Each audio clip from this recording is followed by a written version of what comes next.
Hello everyone. Welcome once again to another Peaceful Solution Character Education Certification course. Thank you for coming. Everyone can be seated that's in the auditorium.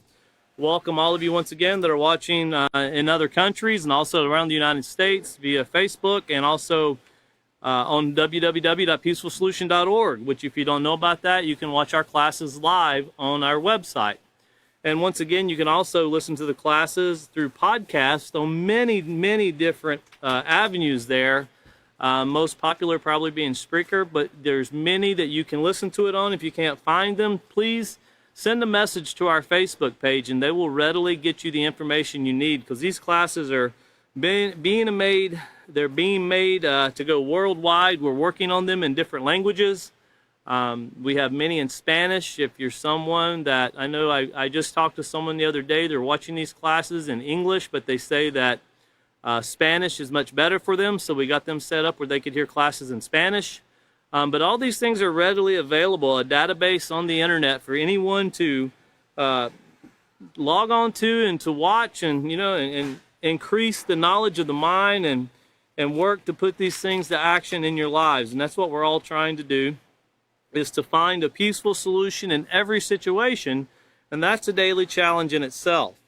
If you could be turning over in your books, let's go ahead and turn over. We're going to pick up right around where David was talking about conformity and peer pressure. And of course, this is a very detailed topic that you need to make sure, and we're going to cover a few points tonight, because you have to make sure that you keep the pieces of the puzzle that we've already started putting together from the character unit, from the acceptance unit, and also leading into the self-control unit. Some of those pieces are in there.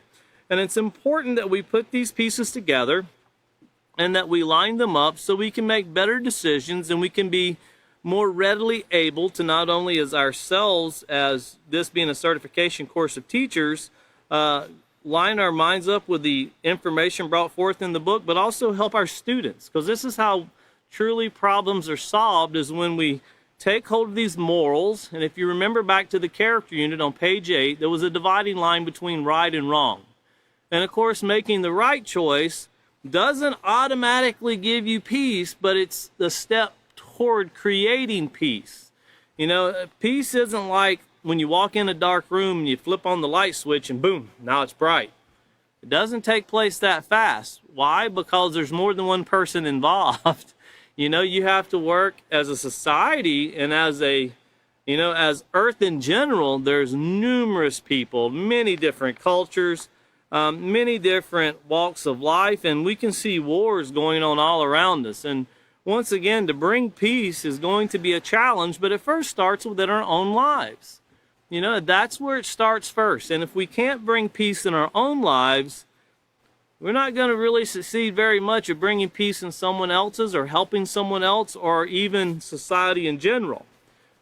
We see that continually where people think they can bring peace, but what they bring is pretty much one war after another war after another war. It's like the world's always in continual war, and that's what we see. But looking back over here, David left off in procedure 7, so we're going to look at that one more time. And it says, ask students to identify the greatest influence on their age group. And once again, keep in mind what we've been listening to and what we've been discussing here in chapter 5. And we've talked about movies, video games, music. A couple of the teachers read you some lyrics from music, especially songs telling you we don't need no education. Telling the teachers, leave them kids alone. And sadly, I haven't heard that song in years, but I can remember the lyrics to it, and I wasn't even a fan of that song. In fact, I wasn't a fan of any of that particular type, but I know I can remember those, just seeing the teacher read them.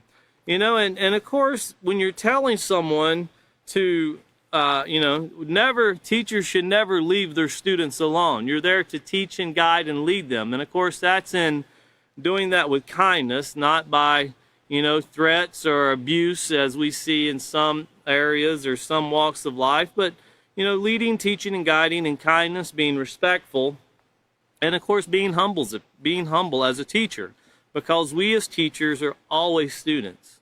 There's never a time the teacher doesn't become a student at one time or another. And you can be a teacher and a student at the same time.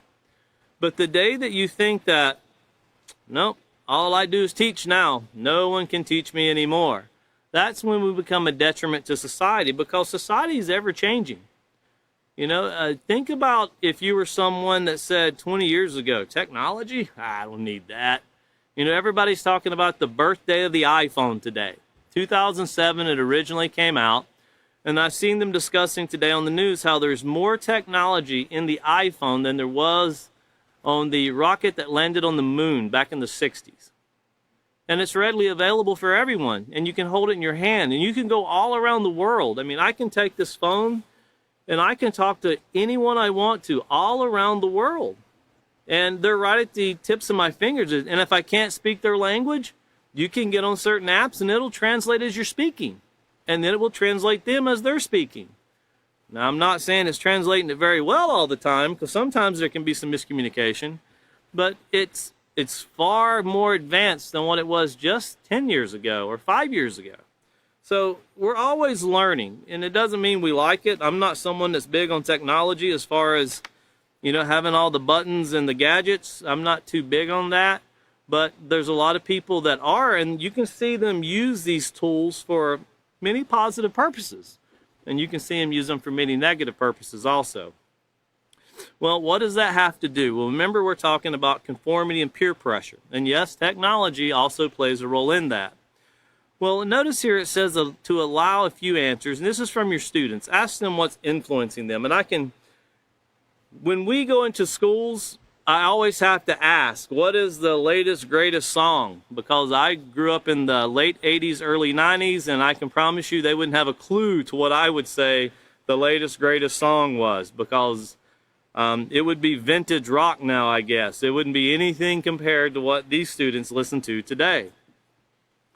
So I kind of have to listen to see what they say. And most of the times when they say certain people, I don't even know who they are. Don't even know the bands. And then if I have heard the name, I've never heard the music. So you kind of get, a conversation going, and you ask them, well, why is it so interesting? And why is it so intriguing? And one thing that's very interesting to learn, and this is a change that took place over time. Back when I would go buy a cassette tape, that was the main thing that you bought before CDs. When you opened up the cassette, you took the cassette out, and you could take the little piece of paper that was inside that had to cover the album. You could open it up, and it had all the lyrics to the songs on it. Now you can just go online and just Google it, and it's there. You can read all the lyrics. And it's still like it was back when I was listening to a lot of music back in the 90s. We really didn't know the lyrics. We kind of made it up as we went on, and we just made it sound like we thought it sounded. And a lot of people do that today. But when you really get to the root of what the music is saying, and I'm not saying all music is bad, but music that causes you or influences you to do things that are negative, that are immoral, of course, those things are negative. They're not appropriate. They're very inappropriate. And that also coincides with not just music itself, but anything or anyone that would try to influence you to do something that is immoral, that breaks the rules of morality. That would be negative. And we're going to get into some of that tonight, discussing it. Not negative influences in general, but discussing it.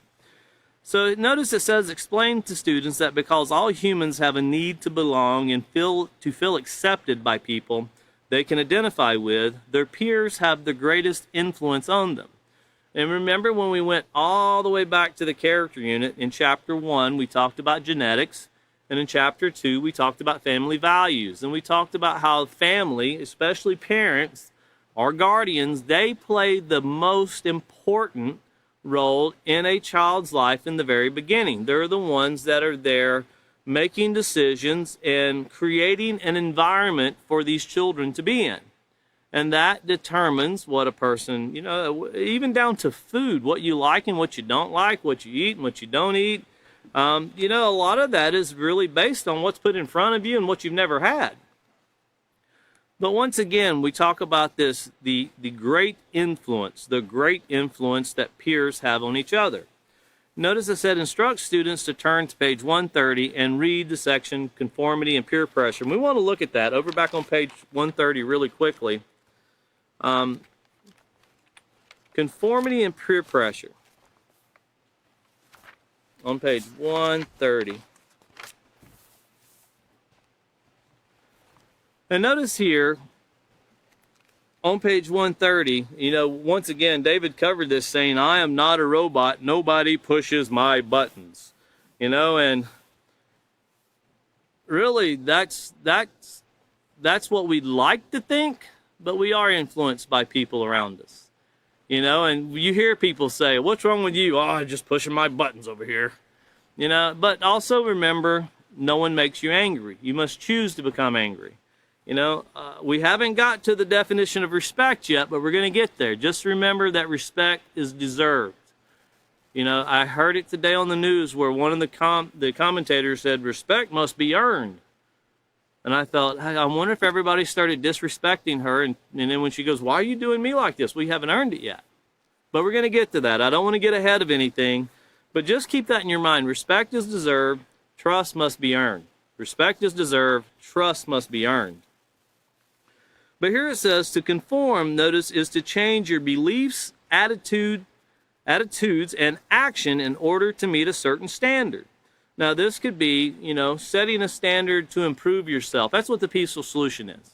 And the peaceful solution is a program of influence. And yes, it applies peer pressure, telling you what the consequences are a bad decision and what could take place in your life if you go this way and the repercussions. And we're going to get into some pretty explicit things that could take place in our life if we go that way. And the goal of the positive peer pressure is to get someone to be able to look and think, that's not something I want to do. And it doesn't take much. When you think back to the positive peer pressure that the author Yisrael Hawkins experienced at a young age, and I know we've said this many times about how his father said in his presence, never fight back. Two wrongs don't make a right. That stuck into his mind, and that was positive influence. But through that saying and through that speaking and through his upbringing, there was pressure, direction, not pressure as in, you got your thumb on it and you're putting something and somebody's screaming because they're hurting. Not that kind of pressure. It's the expectation of what is expected from you. And if you've ever done something like here, my book, I'll give you an example of a very recent situation. My book, I've had this book for quite a long time, and I have used it for many years. And, someone had a drink the other day, and I told them, whatever you do, don't spill that on my book. Please don't spill that on my book. And then I asked it, hey, can you hand me my book? And I heard somebody go, oh, no. I'm like, oh, please, don't tell me you spilled it on my book. But, my book's still together. It just has more color now. And it's dried out now compared to what it was. But, these things that the pressure of knowing that, I messed up. I can remember my parents giving me instructions. And the pressure that was on me to, not pressure as in a bad thing, but the knowledge of knowing that I would bring disappointment, I could do something wrong, I could bring a consequence if I did this. That very pressure is what led me throughout my whole life to never try a drug. Not one drug. And I was around people that did a lot of drugs when I was in school. But it was just the mindset of what was told to me as a child to not do certain things that led to me not doing them. And I can tell you the Just Say No program back in the 80s did not cause me to do them or not do them. I found it interesting, and they sure fed us a lot of it back when I was growing up, but it was more of what I seen. I had people that tell me not to do them, and I never seen them do them. In fact, it was a very short conversation. It wasn't an everyday conversation or an every month conversation. It was kind of a one-time conversation, and that was it. That was the expectations that were given. And that was the mindset that was put into within my mind. But it would have been very different if someone had said, don't do drugs, and then you see your parents doing drugs. That would have been very different. And for some people in their life, they go through that. And that's a very hard thing to deal with. That's also part of an influence that we'll get into as we move forward. But once again, to conform is to change your belief, attitude, and actions in order to meet certain standards. All people conform one way or another. Conformity is a normal part of the way we live and function. So it's not a bad thing, you know. And when you get into here, we're going into another election year, midterms. You'll have a lot of people trying to get you to conform to what they want you to believe, to vote for me or vote for me. That doesn't necessarily mean they're being honest with you, but they want you to conform. But it's peer pressure. That's one form of peer pressure. They want you to do something, and they're making you promises. But notice here it says, in order to stay in business and to make a profit, clothing designers, automobile manufacturers, and the movie industry all depend on our need to conform to popular trends and styles. You know, just what we've went through with COVID in general and how businesses are ran now compared to how they were ran before the winter of 2019 is very different. And if you own a business, you're running it a lot different than what you were just a few years ago. The expectations of picking up a phone and calling to get supplies when you need them, it's not readily available anymore. You know, I'll give you an example. In my business, there's a certain type of glue that I use, and it has to be that certain type of glue. And it was always readily available. Now when you call to order that glue, you know you have to wait 3 to 4 to 5 months. You don't know how long you have to wait, so you make sure you order way more than you need to carry you over, because if you don't, you're not going to be able to do certain things. And there's other things you can use to replace it that will kind of get the job done, but will break down over time. But that's the one you need to do it right. And of course, just like what the peaceful solution tells us, there's things you can do to, it can get you through the day, or it can get you through the week or get you through the month, like decision making. You can do something, it'll get you through the day, but it won't get you through the week, because at the end of the week, you're going to have to go back and revisit that decision you made.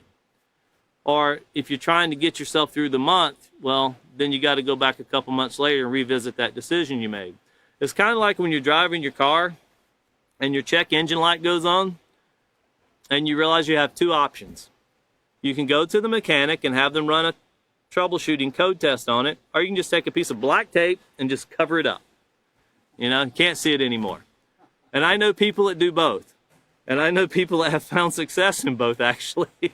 So, but covering up, you know, problems in life doesn't make them go away. And that's the conformity that the peaceful solution is saying. We can address any problem. We can take hold of any challenge. We just have to use the rules of morality to do it. But notice it says what you're willing to conform to is based on your character. That's very important. If you don't have that underline that, circle it, because notice it says character, values, and how you are influenced. Character, values, and how you are influenced. So if you're being influenced or trying to conform to someone that's not a student of the peaceful solution, they're not familiar with making moral sound decisions, then if you remember this, when this tree fell, so to speak, they wouldn't have heard this. And remember, values plus influences equal character. And that was page 74 of the character unit. And notice we're tying these things right back together again, the very same things. We're tying them right back together again here, speaking about conformity. But once again, it says what you're willing to conform to is based on your character, values, and how you're influenced. I want to reread you what page 74 said, because this is a piece of the puzzle we need to put this together. It's a very, very important piece of the puzzle that we have to put this together.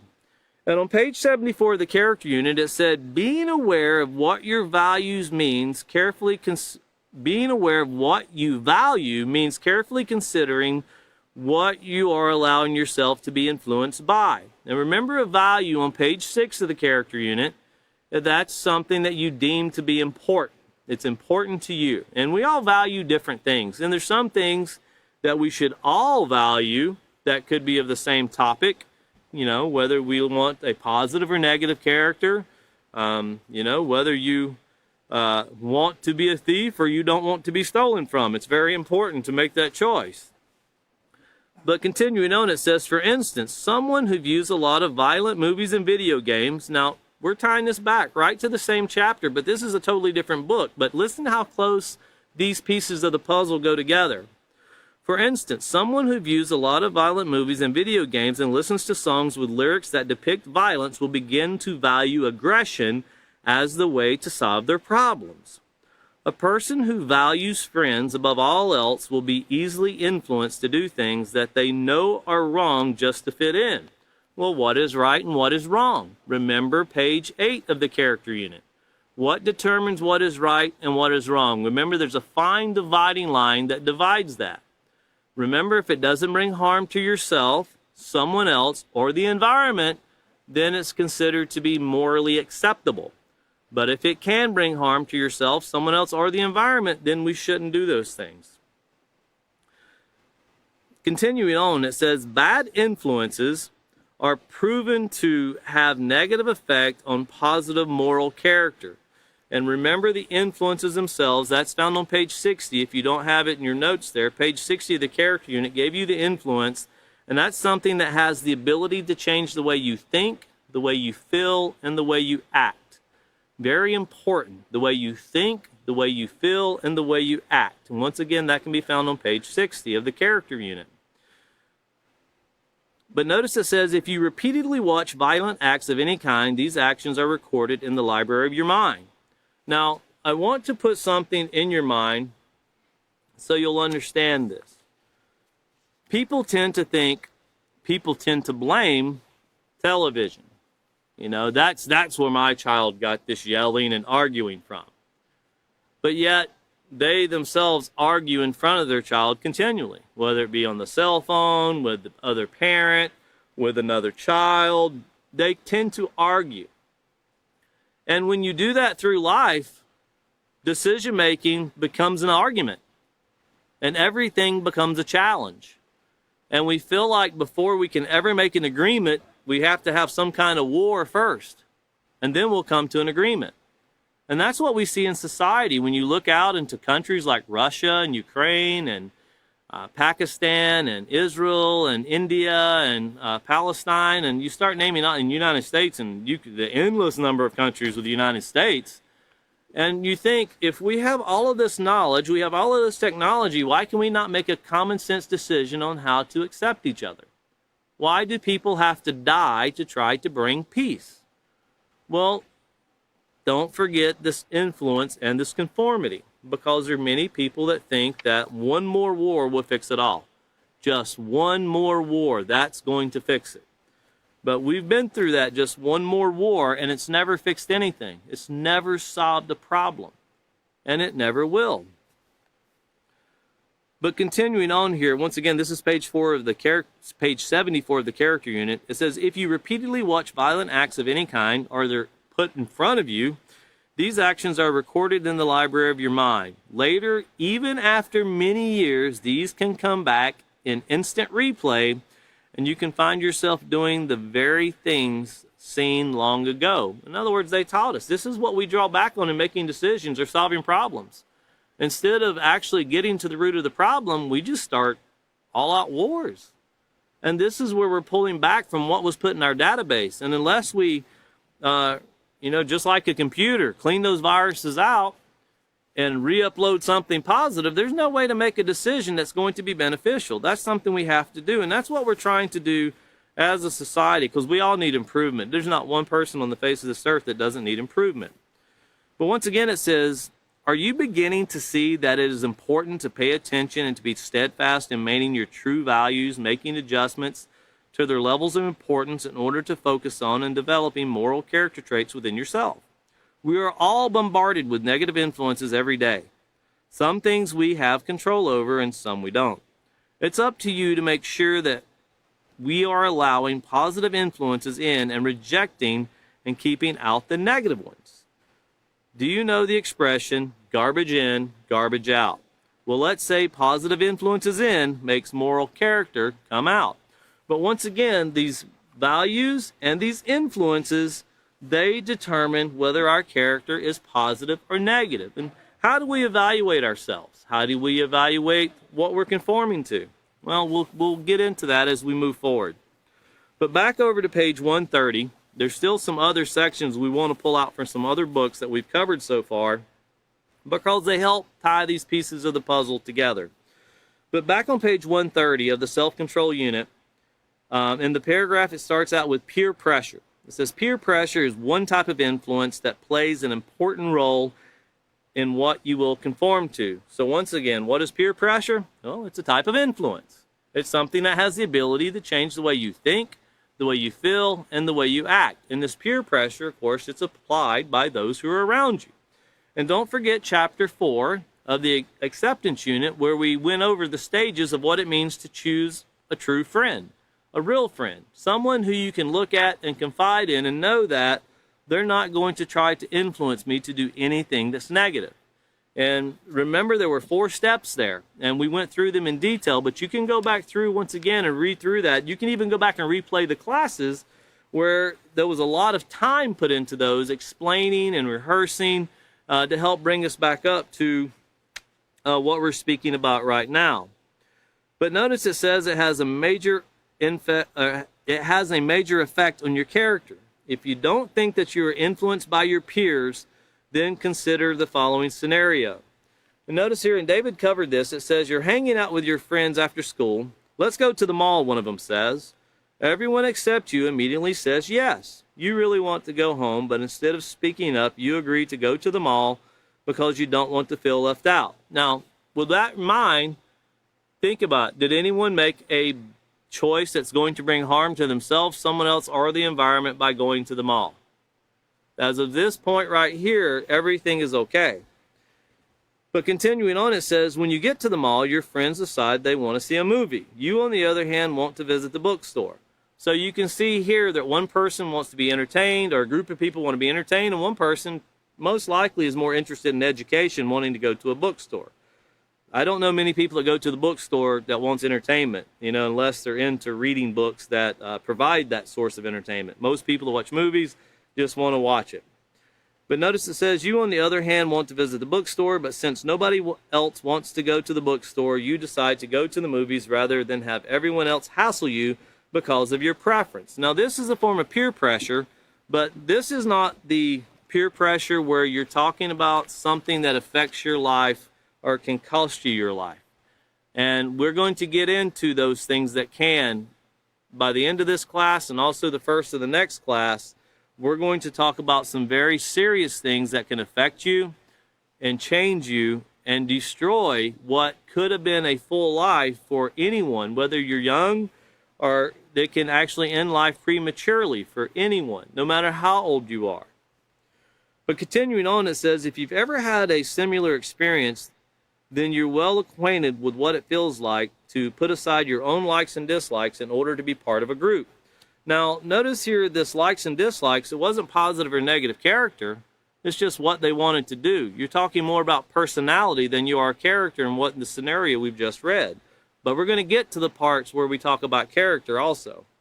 Thinking of what you have to go along with everyone else to fit in or to avoid feelings as if you are weird makes peer pressure an important issue.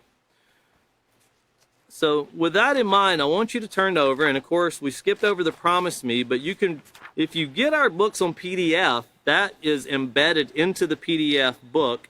If not, you can request it and we will email you the MP4, or you can just read it to your students.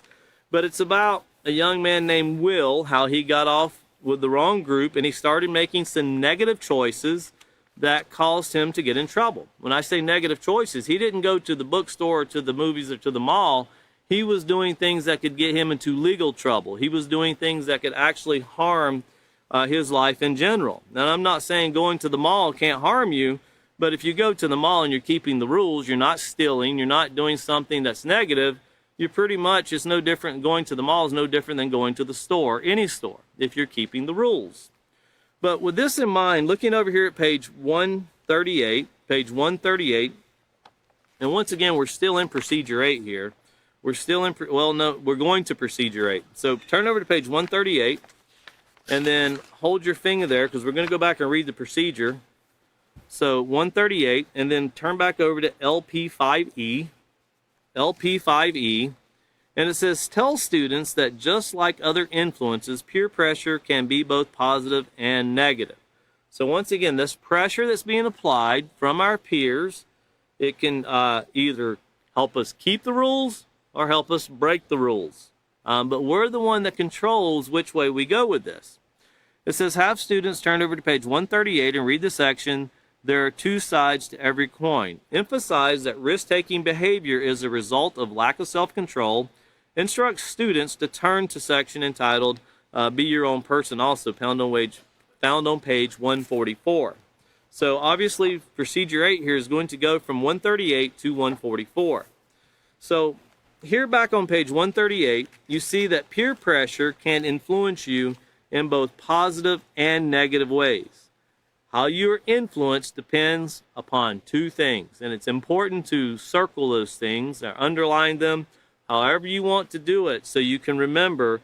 And also don't forget page 74 of the character unit where we talked about values plus influences equal character.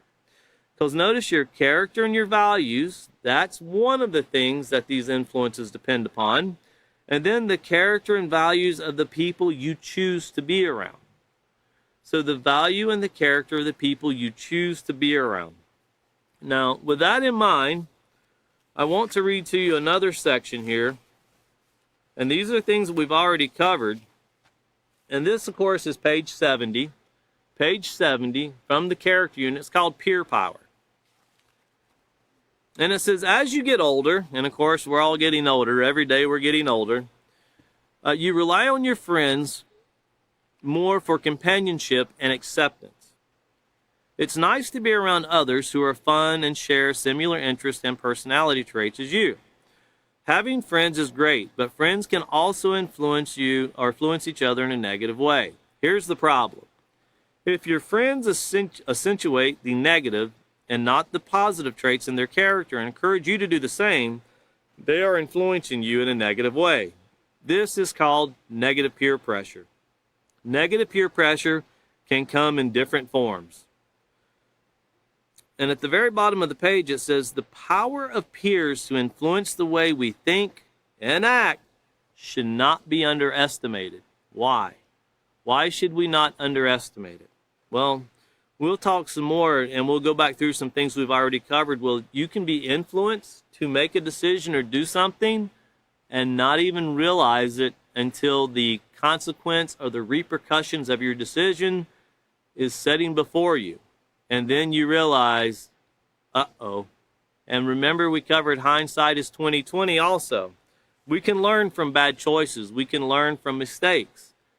It's important that once we learn from them, we don't continue to do them. If you hit your finger with a hammer and you realize how bad it hurts, you don't turn around and purposely hit yourself on the finger again or the thumb with a hammer. That doesn't make much sense. But you know, whenever we do these things, sometimes we don't feel the pain like hitting your finger with a hammer. But the pain is actually there, and a lot of times when we make choices that aren't appropriate, it's the others that feel the pain.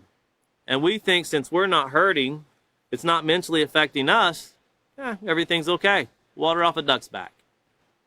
Well, remember what we talked about in the second chapter of the character unit. And remember what we talked about, how parents and guardians and teachers are the first ones that help us to conform and influence us. Verbal abuse is the most damaging. It doesn't leave a bruise, doesn't leave a mark that you can see. But the lasting effects can last a lifetime, and it can literally destroy a person unless that person is strong enough to pick themselves up and to, go to an environment to where they can educate themselves and kind of bring back to mind the value of themselves and the purpose that they have in life. Remember, there's a purpose to it all. We covered that also.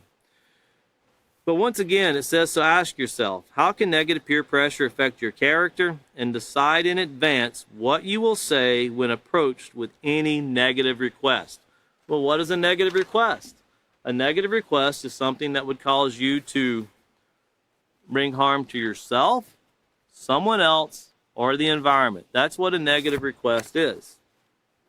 So looking back over to page 138, we talked about values. Remember, that's page 6 of the character unit. That's something that we deem to be important, value to us. And you could have 5 different people, and they can value 5 different things, and that's okay. And then there's one thing we should all value, and that's our character. And your reputation kind of comes along with that. because we're kind of known by our reputation. But remember, it takes a lifetime to build a reputation, and it can be lost in a single act. But here on page 138, once again, it says, in other words, let me try this again. In other words, if someone values being accepted more than developing a positive character, they will be susceptible to negative peer pressure. Peers can be a positive influence when they encourage each other to practice self-control. Notice, to be honest, respectful, and responsible.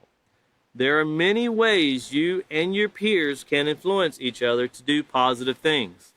Here's one of the ways I want to show to you once again, and this is something that the author of The Peaceful Solution helped me with in a situation. I deal with many people in many different countries. And I've learned to trust and have a working relation with people, many different people in many different countries. Some I've never met personally, only through internet, and some that I actually get to see personally. And some I talk to on an everyday basis. Some, I talk to on a weekly basis, some a monthly basis. But whenever we're in life and we're talking about these influences and conformity, and of course you're talking about how we actually navigate our way through life. The one thing in life that is the most tricky are the insecurities in life.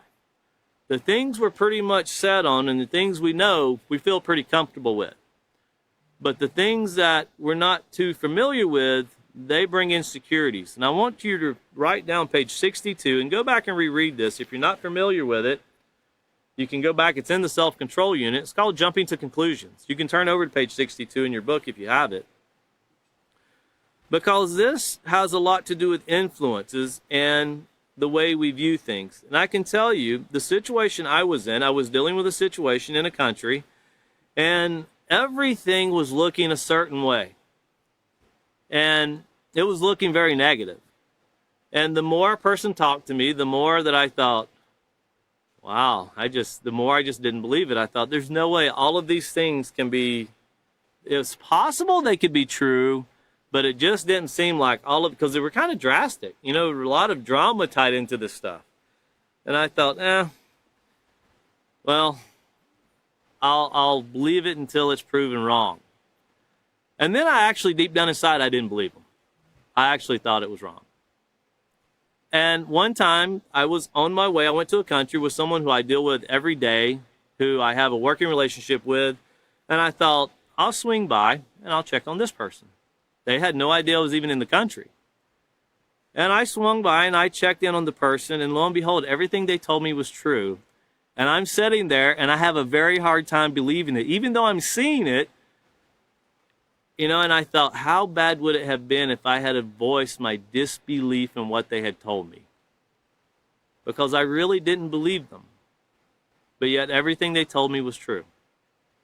And I thought, the only thing that helped me keep my mouth shut was the author of The Peaceful Solution when I was talking to him about these things. And he said, you can't solve problems in a day. And never forget that. You can't solve problems in a day. And the first thing my mind was drawn back to was, of course, this jumping to conclusions. And of course, on page 62 here, it says insecurities can also lead to jumping to conclusions. Jumping to conclusions means simply arriving at a false belief due to a lack of accurate, truthful information. If you've ever seen an optical illusion, then you're familiar with how easy it is for us to be tricked by what we see. An optical illusion appears to be one thing at first glance, but upon closer inspection, it's actually misleading. In order to control your anger, it's very important to keep things in perspective. Sometimes what you choose to be angry about might not be what it appears to be. We sometimes make assumptions based on insecurities about what we see and hear. For example, you see two of your friends at the water fountain, and they're talking and laughing while looking in your direction. You think they're talking and laughing about you, so you ignore them for the rest of the day. If you had taken the time, notice to gather the facts, you would have found out that they were laughing at a funny poster that was tacked on the wall directly behind you. When you think about when we jump to conclusions and when we don't really work to get the facts, and sometimes it's difficult to get the facts. You know, sometimes it can be a challenge. One thing that politicians don't want you to do when they're trying to get you vote, they don't want you to get the facts. They want you to just believe what I told you, okay? Don't worry about what I said 2 years ago. And how fast life can change. When you look out right now, and if you're looking at the U.S. Supreme Court on the nightly news with the Roe versus Wade's decision that was overturned, you see a huge difference in what people feel and how they act. You know, the U.S. Supreme Court is one of the very few places in Washington, D.C. you do not have to have a permit to protest. Any person who is a U.S. citizen can legally go protest whenever they want to. But that fence goes up pretty quick. And it was up pretty quick this week also. It was up pretty quick last week too. But what takes place whenever we jump to conclusions? Well, if you notice there on page 63, if you turn it over, or for those of you who might not have a book, notice it says work it out. Don't fight it out. Why is this important with conformity and peer pressure? Why is it important with talking about how we influence each other? Because what we see in countries today is speculation. What we see with the United States, speculating what Russia's intentions are. We see Israel and speculating what Palestine and Syria's intentions are, and other countries. Everybody's speculating on what the other person is doing. And remember I said at the beginning of class, trust must be earned. There's no trust in society amongst countries. They distrust each other in an enormous amount, and they pressure each other to take their sides. Whether it be NATO, or whether it be between the small group you have of Russia, China, Iran, Syria, and so forth, with the BRICS banking system, there's a lot of peer pressure that's involved. Sanctions are a form of peer pressure, to where you try to shut down a nation. We can see this does not work on a global scale, and it will not work on a smaller scale in society whenever you're trying to hurt someone with peer pressure. And of course, when peer pressure completes, remember peer pressure is an influence. When peer pressure turns into being insulting remarks, inflicting of pain or injury, belittling someone, verbally abusing them, that's when it turns to bullying. But peer pressure in itself is either to try to get someone to make a moral decision or try to get someone to make an immoral decision. Bullying is what takes place when they make a decision and you don't like it and you start trying to entertain why they're goofy, stupid, why they should have done that, why they should have did this. But simply trying to influence somebody to make a positive choice based on the facts is positive peer pressure. Trying to get someone to make a choice based without having the facts is negative peer pressure. Trying to get someone to make a choice because it's what you want them to do, whether they know the facts or whether it's not, or they've already made a choice. And you start calling them names or you start belittling them, that's bullying. Well, all of these things are going to tie together as we move forward through this course because it's very important that we have this set. If you've noticed as we went through the peaceful solution, there's one word you've only heard twice so far, and that's the word bullying. We haven't quite got to that point yet, but we're going to. But we're building up because we have to understand the difference between positive peer pressure, negative peer pressure, and conformity before we actually tie into what it means to be disrespectful and respectful. We're even going to find out you can bully yourself. You can actually do things that are harsh to yourself. But back here on page 138. Back on page 138.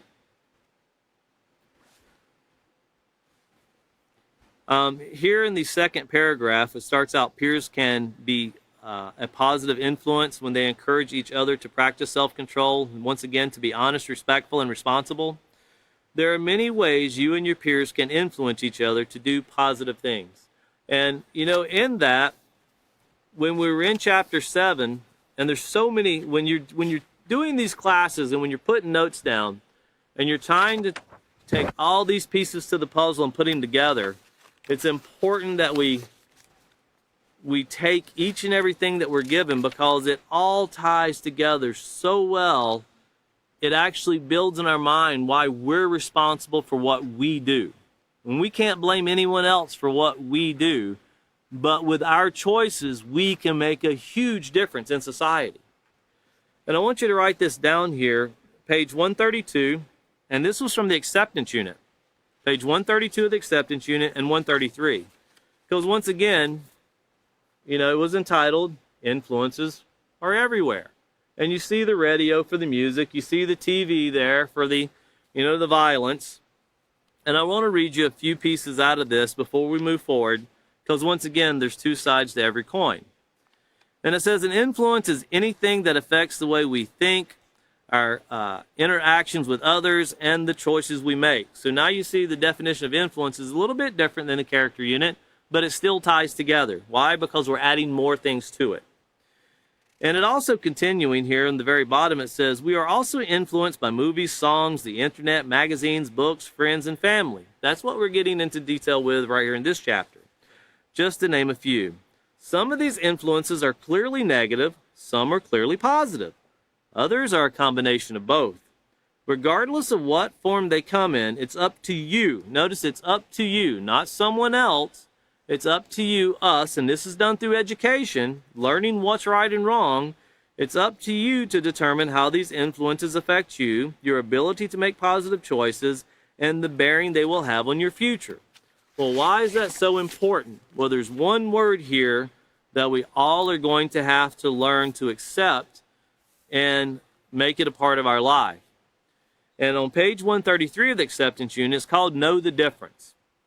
Have you ever heard of the age of accountability?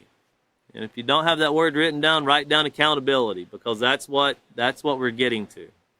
This simply means that although you are not yet an adult, or you can be an adult, we're still all learning, you have arrived at an age where you are responsible for what you think, say, and do, and for the decisions you make. Knowing the difference between positive and negative influences can help you make choices that you will not regret. If you make a poor choice because of how you allowed yourself to be influenced, and you choose not to follow values that you've learned from the Peaceful Solution Character Education Program, you will have no one to blame but yourself, because you are at the age of accountability. Now, what is the age of accountability? It's not really well, I'm 14, so now I'm accountable. I'm 19, I'm 50. It's the age when you were educated to do the right and wrong thing. You know what to do. I didn't know the things in the Peaceful Solution that I'm learning now, and I'm still learning continually. As I grow older, I learn more as I put forth the effort. And I learned that I still need to make a lot of changes in my own life. And we should always individualize this. It's always easier to throw someone else out there, but we should individualize it in ourselves. And the age of accountability, once you know, as we're talking about here on page 133 of the acceptance unit, once you know what is right and what is wrong, once you have the power, as we talked about on page 11 of the acceptance unit, knowledge is power. Once we have that, then we're able to be accountable for what we're doing. That's why it's so important for young people to get this education as soon as possible. Because once you have people being accountable for their decisions and for the way they act, society can be made much different. And the outcome can be much different when you have people that are being accountable for what they do. But we live in a society right now to where when you get into trouble, you go try to find the best lawyer you can find. And you look for every loophole you can come up with, and you hope you get out of it just so you can do it again. And we see that constantly on the news, where people being shot in New York, and you see where they were charged with 10 or 12 crimes to begin with, people pushing people in front of subways. These things are horrific. But why? Well, it's people are not accountable. They don't feel they're accountable. And when they go to court, the first thing they do is plead not guilty. Even though everything, the camera shows them pushing someone out in front of the bus or the subway. There's 15 witnesses that seen them push someone in front of the subway. Well, why are you not guilty? Oh, it's real reasons of insanity. Well, that would go back to the education system that failed them and what should have been put before them. There's some things we do. I would say if a person continually hits themselves on the thumb with a hammer, that's pretty insane itself. But we as individuals tend to do that. Not literally, but we tend to do things like that over and over and over again. We know it's not going to work, but we still try it. Well, that's insanity. Back over here, though, to page 138, these two sides to every coin, and we're thinking of positive and negative, and that's what we're building up to. But once again, we have all the tools that's been set before us to make these decisions. Everything we've went through so far, we're accountable for what we're doing. We know that we need to be patient when evaluating things, and the things that we allow in our life to influence us, we have to be very careful with. The internet is full of negative influences. It has positive influences too, but the negative influences are enormous. The things that can destroy your life are readily at your fingertips. The things you can educate yourself to make it better, they're not as readily available. You kind of got to look through them. They're like on the 5th page of Google instead of the 1st page. You know, and that's the way society tends to be, because everything is done off of popularity. Making the right choice is not a popular thing. Making the right choice will not get you to be the most popular person. I can think of a lot of things the author of The Peaceful Solution went through with making the right choice. A lot of accusations and a lot of hateful things because he stood for the right choice. You know, and one thing is when we covered in the acceptance unit when we spoke about abortion. And a comment that he made was, if it's not alive, then why do you have to kill it? That's a very common sense thing to say right there. And why is it so important that we don't educate people on what brings forth a child? Why are people not planning? Family planning is you know, family planning in society today is, if you don't want it, you kill it. That's family planning in society today. Family planning in The Peaceful Solution is you form a relationship, you build a relationship, you have a environment created for the upbringing of a child, and you have the child. And then you teach and instruct the child. And it's a lot of work. And that's why society doesn't like it. I don't want to do all this work. I want to go to work, make my money, come home, watch my TV. Children can go in here and play video games. That's a failure in society. But we're going to be accountable. Whether we like it or not, we're going to be accountable. You know, here in Abilene, we see murders taking place it seems like on a daily basis. It's not. That's overstating it. But every day you turn on the news, you see somebody that's going to prison for 40 years, 35 years, because of doing some very horrific things to children, adults, trafficking, human trafficking. We see what took place in San Antonio with now 53 people. Think about that. You know, being locked in a trailer with, 103 degrees is what they said was on the outside. Could you imagine being locked into that? And then think about what these people went through just across that border. Just to get what they want is what most people reject. And of course, what they want, sad to say, I deal with a lot of people from down that side of the border. And a lot of people have this very fictitious, imaginary dream of what lies on the other side of that border. And they have such high hopes, and a lot of people, years ago, a lot of people in Europe and the Middle East, their idea of what America was, they got through a show called Baywatch. And almost every person thought that was the way Americans live. And I don't know any American that actually lives that way. But when you have people and they hear, well, Americans make $7.25 an hour. And you think, yeah, we're barely making ends meet. You can't even survive on that. But when you say that to someone that's south of the border and they're saying, I work 80 hours and I make $70, that's an enormous amount of money what you're making up there. And they'll come and they'll try. They'll want it. They'll give their life for it just to get an opportunity. But of course, sometimes they jump to conclusions and they don't realize people are going to take advantage of you. People are going to use you and abuse you because they can. Morality says it doesn't matter where a person comes from, they're all to be treated the same. That's the rules of the Peaceful Solution. But that's not what takes place in society. Continuing on here, though, it says, we're talking about these influences, how they can be positive, they can influence you to do positive or negative things. It says, for instance, you can encourage each other to develop a positive character by being studious, and taking education seriously, to respect the possession of others, and by not touching anything that does not belong to you, to be helpful, healthy, and drug-free. Unlike positive peer pressure, negative peer pressure can influence you to go along with behavior. Notice this. If you don't have this underline it, because it's telling you what negative peer pressure is. To go along with behavior that is morally wrong. Negative peer pressure means someone's trying to get you to do something that is morally wrong. You're breaking the laws or the rules of peace. That's what they're trying to get you to do. You can have a lot of people, a lot of teachers have told us, they look at the rules of peace like laws, like the law of gravity. Whatever you throw up has to come down. If you go live your life carefree, you're going to have to suffer a consequence. And that's true. The morals or the rules of peace are a lot like laws of gravity. For every action, there's a reaction. And for every positive decision we make, we might not always see the positivity come back, but eventually you will.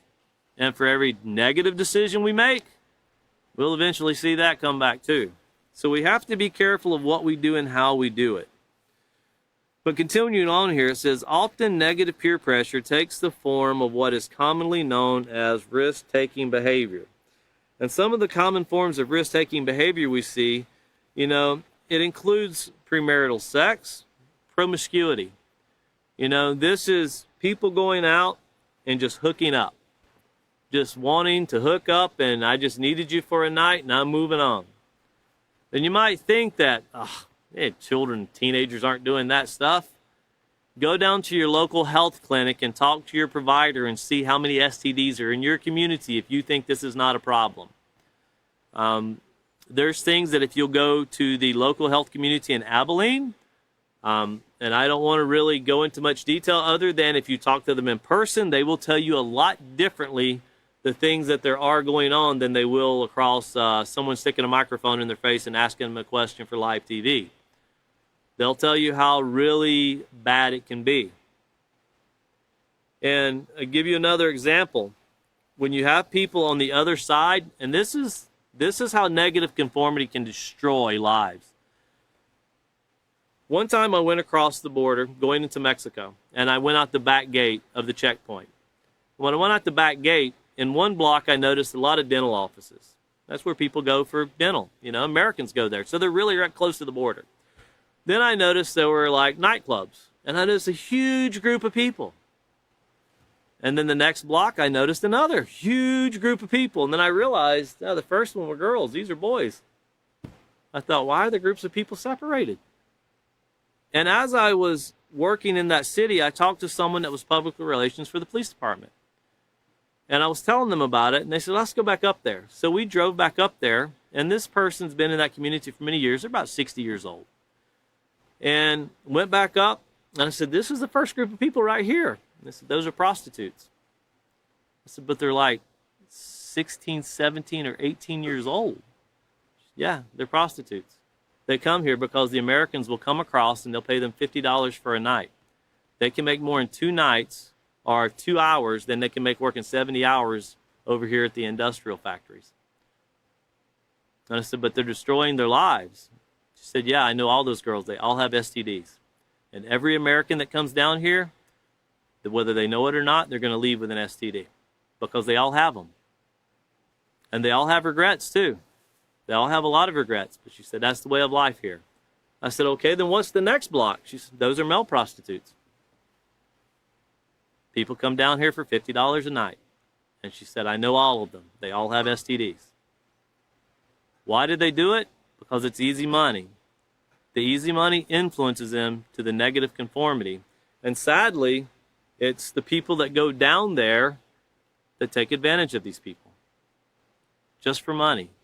But when the person leaves, and if the girl ends up pregnant, what does he care?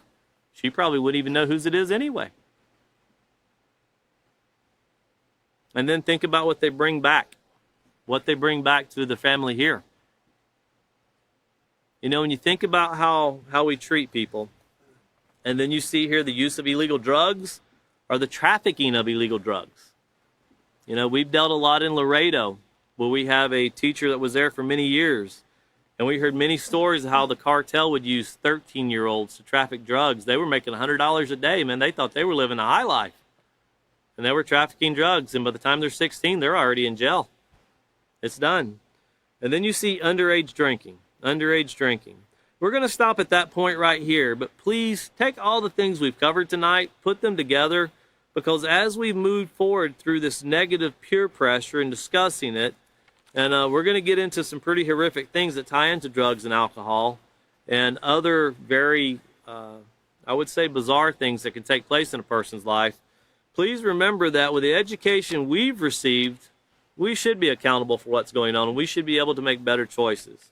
So we're going to stop right there, and we're going to pick up. Next class will be Sunday that'll be 7-3. So 7-3 Sunday. We'll pick up our next class at 5:30. Once again, thank you for joining us. We appreciate you tuning in.